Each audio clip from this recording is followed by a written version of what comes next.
કેમ જો મારા વાલા મજામાં? જય શ્રી કૃષ્ણ. મિત્રો, ગણેશ ચતુર્થી આવે છે એટલે ઘરે દાદાનું સ્થાપન કરવાનું હતું, એટલે આપણે હાથે સ્ટેન્ડ બનાવવાનું નક્કી કર્યું. તો કંઈક આ રીતનું સ્ટેન્ડ બનાવ્યું. કેવું બન્યું છે કોમેન્ટમાં જણાવજો. જો સારું બન્યું હોય તો લાઈક કરજો, શેર કરજો અને ચેનલને સબસ્ક્રાઈબ કરજો મારા વાલા.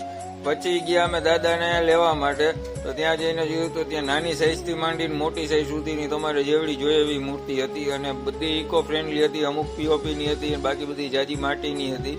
એટલે આપણે માટીની જ મૂર્તિ લેવાની હતી, પણ સાઈઝ આપણે જોવાની હતી કે કઈ સાઈઝ લેવી, કેમ કે ત્યાં ઘણી અલગ અલગ સાઈઝ હતી.